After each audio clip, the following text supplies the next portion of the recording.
আসসালামু আলাইকুম ওয়া রাহমাতুল্লাহি ওয়া বারাকাতুহু। সুপ্রিয় আমার ছাত্র ছাত্রী ভাই ও বোনেরা, কেমন আছো তোমরা? আশা করি ভালো আছো।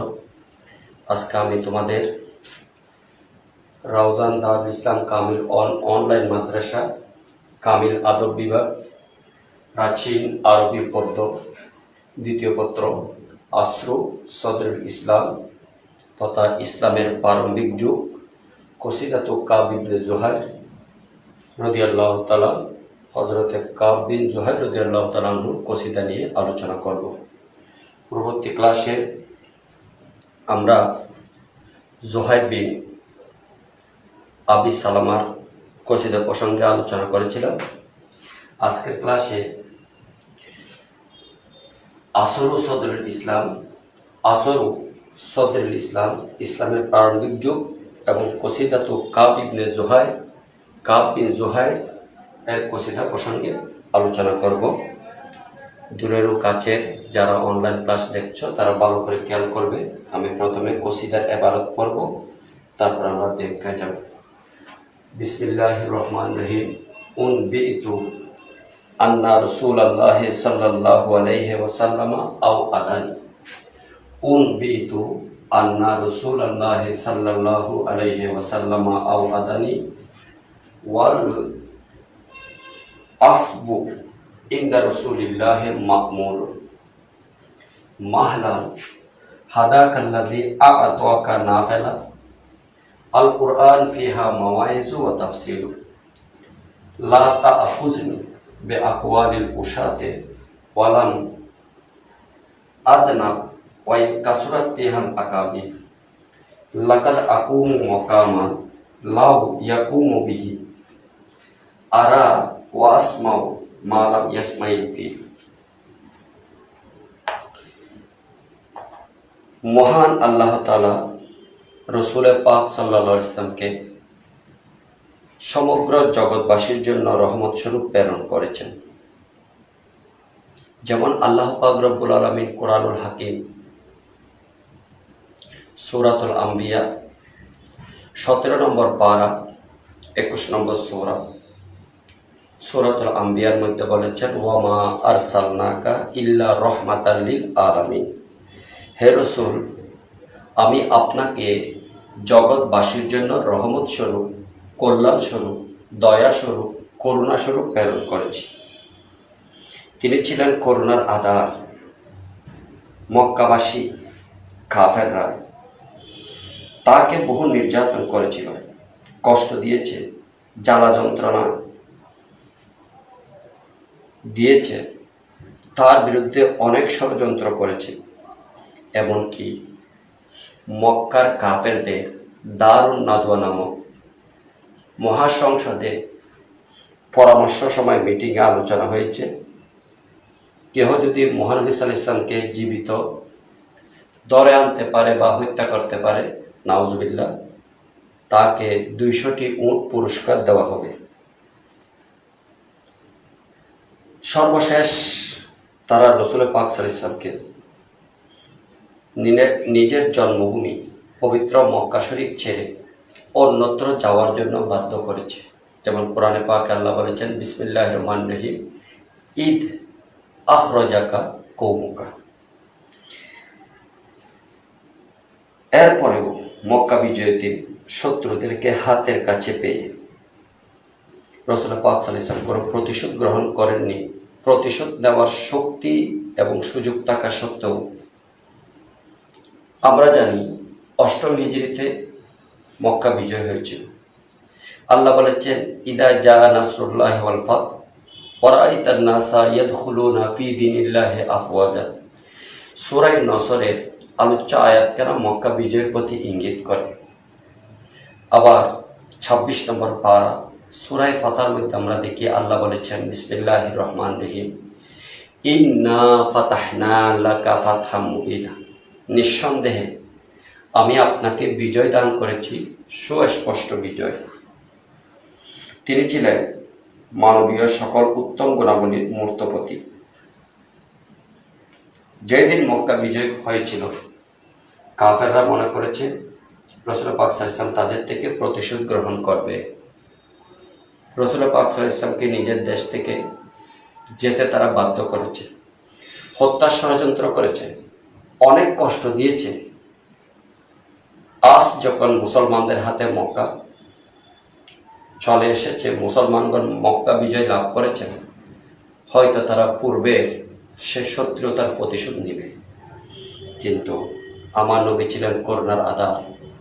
রাসূল পাক সাল্লাল্লাহু আলাইহি ওয়াসাল্লাম সর্বপ্রথম মক্কায় প্রবেশ করে মক্কা বিজয়ের দিন সকল আবার বৃদ্ধ বনিতা, নারী পুরুষ সকলকে ঘোষণা করে বলেন, হে আমার এলাকার লোকেরা, হে আমার দেশের লোকেরা, হে আমার বাপ দাদা চাচারা, আজ আমি বিনা যুদ্ধে বিনা বাধায় মক্কা বিজয় লাভ করেছি। আপনারা মনে করছেন আমি আপনাদের থেকে প্রতিশোধ গ্রহণ করব, কিন্তু আমি একথা আপনাদের কাছে জানিয়ে দিতে চাই, ঘোষণা করতে চাই, আজকে আমি সবাইকে সাধারণ ক্ষমা ঘোষণা করলাম। যারা যেভাবে আছো তোমরা আমার কাছে, আমার সামনে চলে আসো, আমি কারো থেকে প্রতিশোধ নিব না। কবি কাব বিন জুহাইর এই জন্য উনি এক সময় ইসলাম বিরোধী ছিলেন, রাসূল পাক সাল্লাল্লাহু আলাইহি ওয়াসাল্লামের বিরোধী ছিলেন, মুসলমান বিরোধী ছিলেন। আল্লাহর রসুল মুসলমানদের বিরুদ্ধে ব্যঙ্গ বিদ্রুপাত্মক কবিতা রচনা করতেন।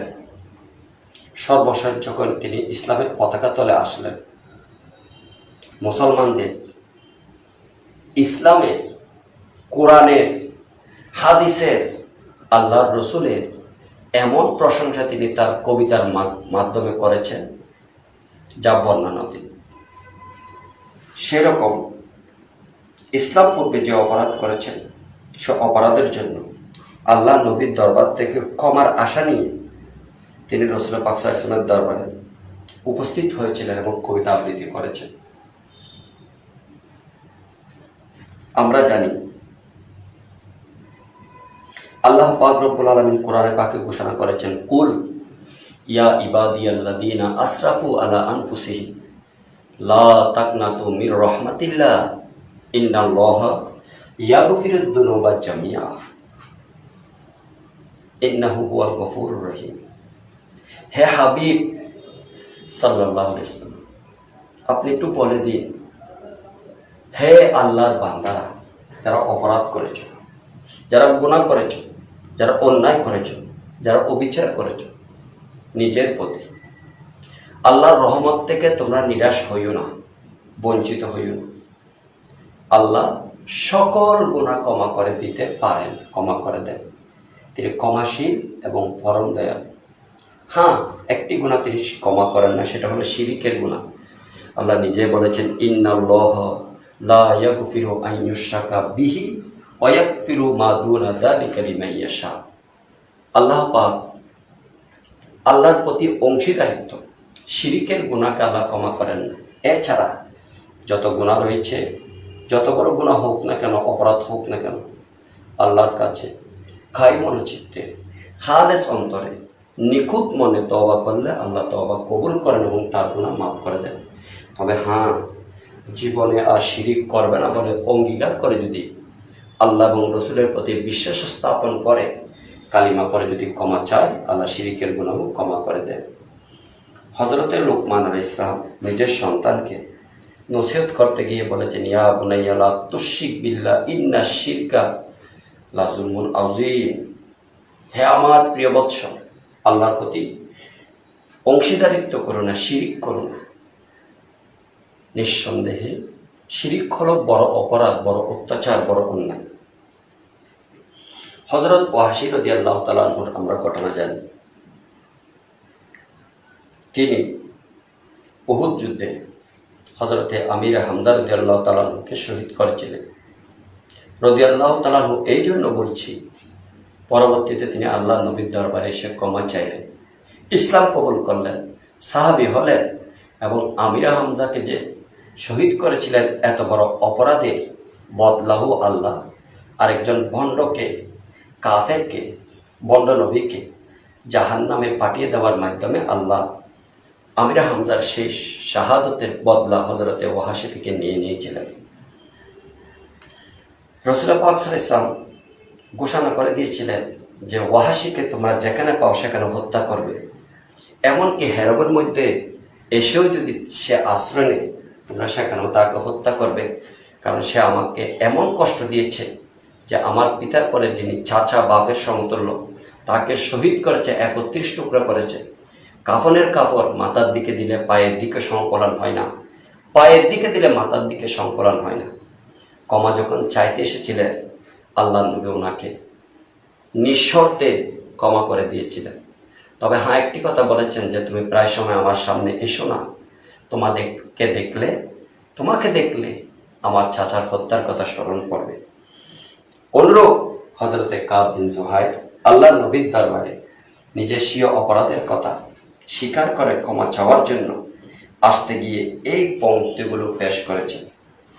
উম্বিতু, আমাকে খবর দেওয়া হয়েছে। ওয়াহেদ মুতাকাল্লিম ইসবাত ফেলে মাজি মাজহুল বাবে এফআল থেকে উনবিতু আনবা ইউনবিউ এনবা বাবে এফআল থেকে উনবিতু, আমাকে খবর দেওয়া হয়েছে, আমাকে সংবাদ দেওয়া হয়েছে। আন্না রাসূলুল্লাহ সাল্লাল্লাহু আলাইহি ওয়াসাল্লাম, নিঃসন্দেহে রাসূল পাক সাল্লাল্লাহু আলাইহি ওয়াসাল্লাম আও আদানি, আমাকে ওয়াদা দিয়েছেন, আমার সাথে ওয়াদা করেছেন, আমাকে প্রতিশ্রুতি দিয়েছেন। মুমিনের গুণাবলীর মধ্যে একটা গুণ হলো ইজা ওয়াদা ওয়াফা, ওয়াদা করলে পূর্ণ করবে। আর একটা গুণ হলো ইজা হাদ্দাসা সদাকা, কথা বললে সত্য বলবে। ওয়াইজা তুমিনা আদ্দা, আমানত রাখলে তা আদায় করবে। হযরতে কাব বিন জুহাইর বলেন উম্বিতু, আমাকে সংবাদ দেওয়া হলো, আমাকে খবর দেওয়া হলো আন্না রাসূলুল্লাহ সাল্লাল্লাহু আলাইহি ওয়াসাল্লাম, নিঃসন্দেহে নিঃসংকোচে নির্বিঘ্নে রাসূল পাক সাল্লাল্লাহু আলাইহি ওয়াসাল্লাম আও আদানি, আমাকে সংবাদ দিয়েছেন, ওয়াদা দিয়েছেন, আমার সাথে প্রতিশ্রুতিবদ্ধ হয়েছে। ওয়াল আফবু, যে ক্ষমা ইনদা রাসূলিল্লাহ, রাসূল পাকের দরবারে মা'মুলুন, প্রত্যাশা করা যায়, আমল করা যায়, আশা করা যায়। তাহলে বাদ কি হলো? আমাকে সংবাদ দেওয়া হয়েছে, খবর দেওয়া হয়েছে যে আল্লাহর প্রিয় রাসূল করিম সাল্লাল্লাহু আলাইহি ওয়াসাল্লাম আমাকে ভীতি প্রদর্শন করেছেন।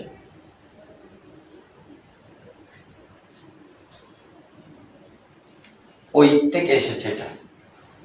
ওয়াদা অর্থ হলো অঙ্গীকারবদ্ধ হওয়া, আও আদা এটা ওই থেকে এসেছে। ওই মানে ভীতি প্রদর্শন করা।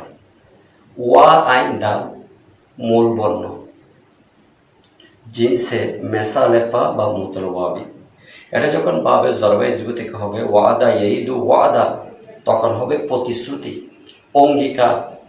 আর যখন বাবে এফাল থেকে আসবে তখন অর্থ হবে ভীতি প্রদর্শন করা, দুজকের ভয় দেখানো। তাহলে এখানে আসছে আও আদা, ওয়াহেদ মুজাক্কার গায়েব, বহস ইসবাত ফেলে মাজি মারুফ বাবে এফাল থেকে আও আদা ইউইদু ইআদান, অর্থ হলো ভীতি প্রদর্শন করা, ডর লাগানো। তাহলে অর্থ কি হবে? আমাকে খবর দেওয়া হয়েছে, আমাকে সংবাদ দেওয়া হয়েছে, আমাকে অবগত করানো হয়েছে, আমাকে অবহিত করা হয়েছে যে রাসূল পাক সাল্লাল্লাহু আলাইহি ওয়াসাল্লাম আমাকে ভীতি প্রদর্শন করেছে, অর্থাৎ আমাকে হত্যা করার ঘোষণা দিয়ে দিয়েছেন, আমার বদলা নিতে বলে দিয়েছেন। কিন্তু ওয়াল আফবু ইনদা রাসূলিল্লাহি মাকমুল, ইসমে মুফউল ওয়াহিদ মুযাক্কার, কিন্তু ক্ষমা রাসূলের দরবারে আশা করা যায়। নবী পাক সাল্লাল্লাহু আলাইহি ওয়াসাল্লাম যদিও বা আমাকে হত্যার ঘোষণা দিয়ে দিয়েছেন,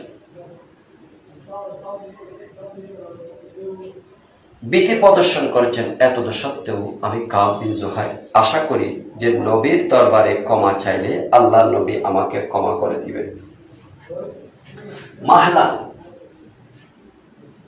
এটা হলো আসমায়ে আফআলের মতো, অর্থ হলো আমহিল, আমাকে একটু সময় দিন, আমাকে একটু অবকাশ দিন, আমাকে একটু সুযোগ দিন।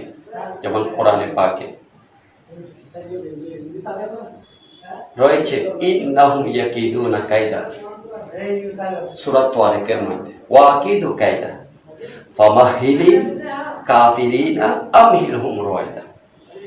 আসমায়ে আফআল দুই প্রকার, কতগুলো আছে ফেলে মাজির অর্থ দেয়, যেমন হাইহাতা, সাতানা, সারআনা, এগুলো পরবর্তী ইসিমকে ফাইল হিসেবে পেশ দেয়।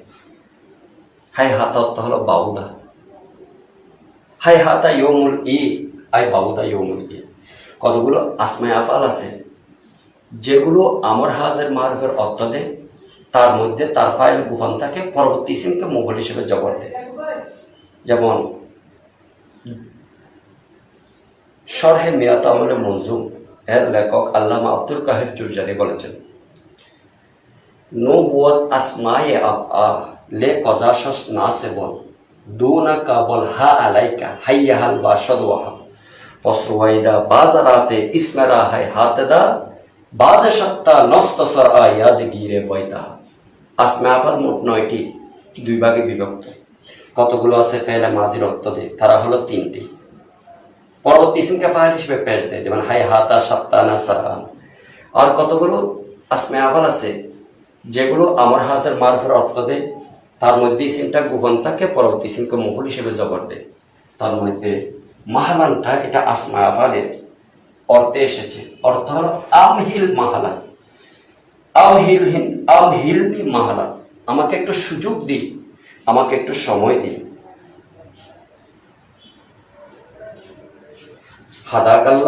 হাদাকাল্লাদি, সে মহান সত্তা আপনাকে হেদায়েত করুন, সে মহান সত্তা আপনাকে সৎপথ প্রদর্শন করুন।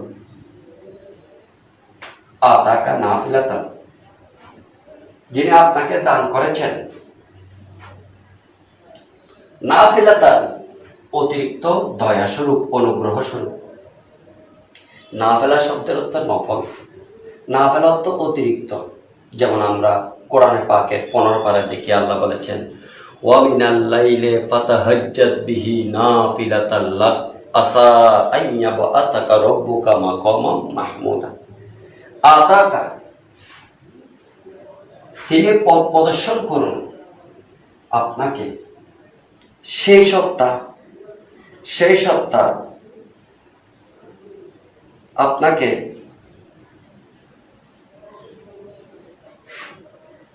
পথ প্রদর্শন করুন, যিনি আপনাকে দান করেছেন অতিরিক্ত অনুগ্রহ স্বরূপ আল কোরআন। কোরআনকে, কোরআনটা কি? ফিহা মাওয়াইজ,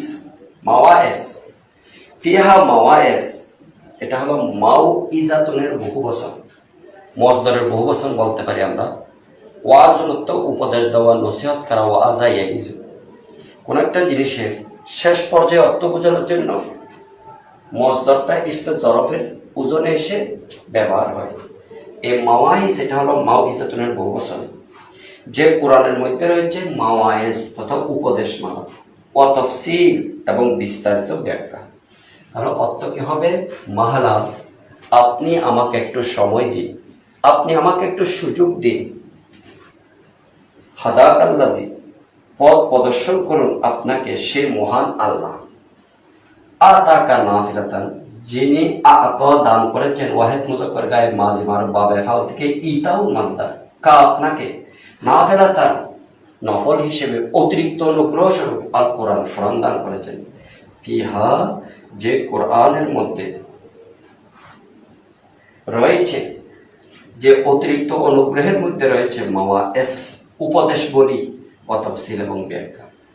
লা তাহুসনি, আমাকে পাকড়াও করবেন না।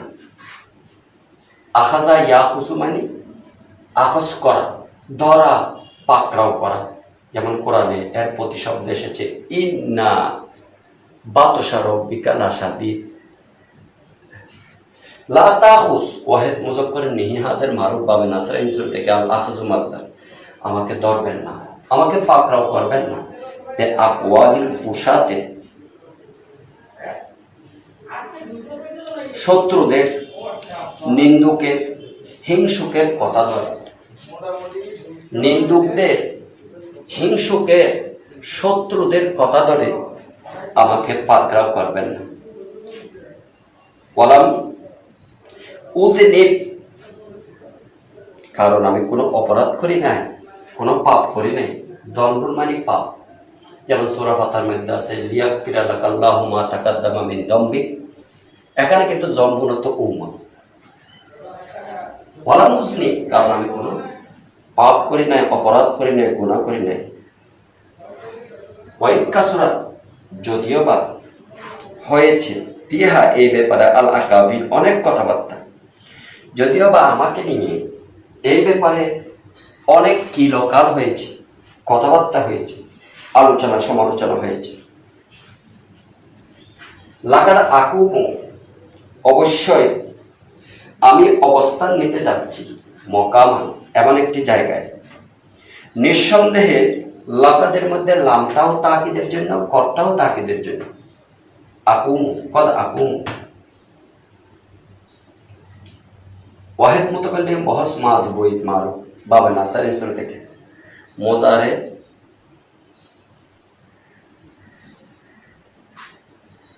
মাজি সিগার উপর কথা আসলে মাজি করি।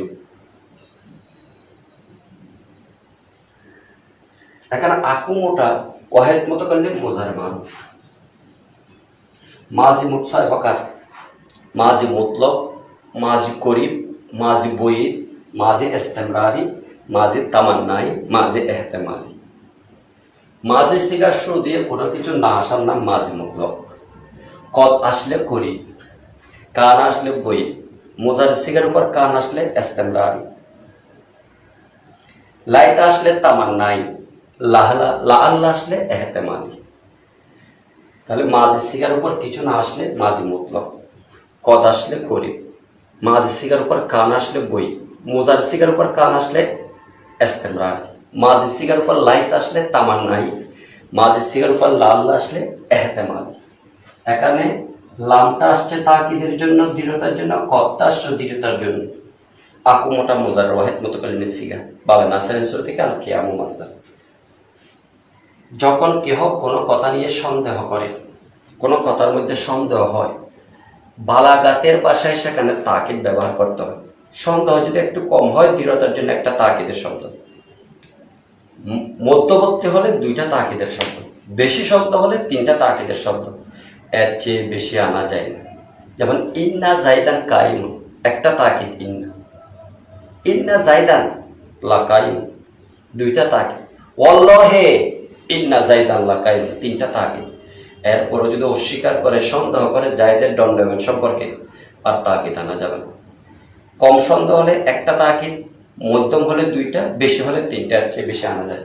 লাকাত, হযরত কাব বিন জুহাইর বলেন, অবশ্যই আমি আকুমু অবস্থান করছি, মকামান এমন একটি স্থানে, লাউ ইয়াকুমু বিহি, যদি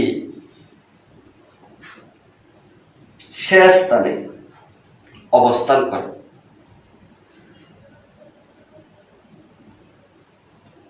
লাম ইয়াসমাইল ফিল, হাতি পর্যন্ত শুনত না। আরা, অবস্থান করে যা আমি দেখছি, ওয়াসমু এবং আমি শুনছি। লাকাদ আকুমু মকামান, নিঃসন্দেহে আমি এমন এক স্থানে অবস্থান নিতে যাচ্ছি বা অবস্থান করছি। আরো, এবং আমি যা অবলোকন করছি, দেখছি। ওয়াসমাউ, এবং আমি শুনছি। দৃষ্টিশক্তি দ্বারা দেখছি এবং শ্রবণ শক্তি দ্বারা শুনছি। সেটা যদি হাতি দেখত এবং শুনত, তাহলে সে ভয়ে কেঁপে যেত। অর্থাৎ আমি কাব বিন জুহাইর এমন একটি স্থানে অবস্থান করছি, যে স্থানে অবস্থান করে আমি দেখছি এবং শুনছি, এই জায়গায় যদি অতিকায় জন্তু হাতে অবস্থান করত, তাহলে সে শুনত না, অর্থাৎ সে ভয়ে কেঁপে উঠত। তাহলে অর্থ কি হলো?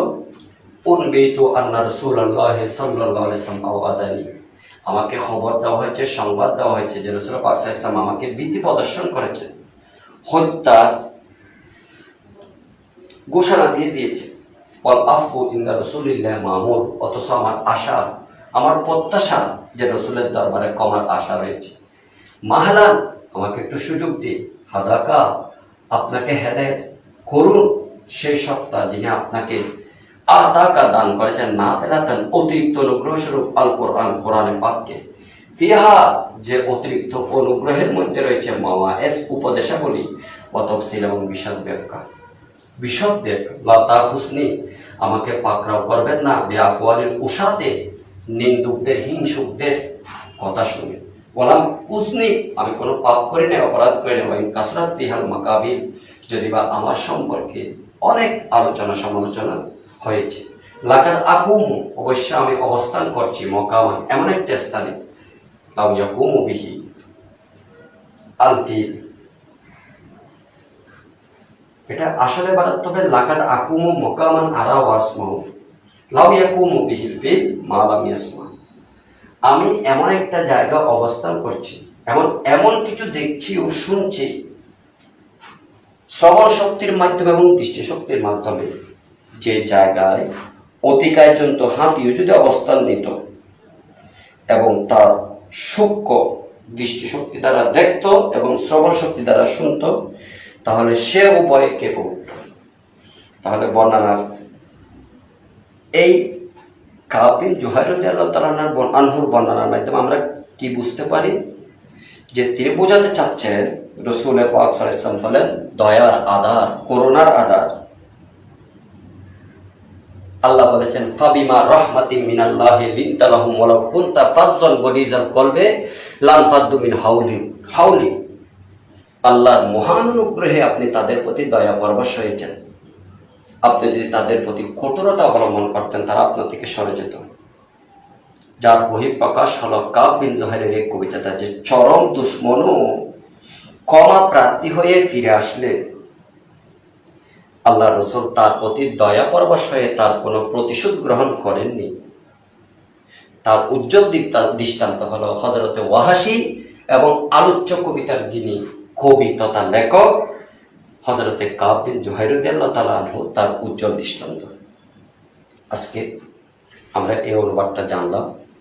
তোমরা যারা দূরেরও কাছে ছাত্রছাত্রীরা এই অনলাইন ক্লাস দেখছো, তোমরা আজকে কামিল আদব বিভাগ প্রাচীন আরবি পদ্য দ্বিতীয় পত্র আসরু সদরুল ইসলাম তথা ইসলামের প্রথম যুগ বা প্রারম্ভিক যুগে কসিদাত কাব ইবনে জুহাইর, হযরতে কাব বিন জুহাইরের এই কসিদাগুলো অর্থসহ দেখে নিবে, শিখে নিবে এবং এখান থেকে কিছু প্রশ্ন আসতে পারে।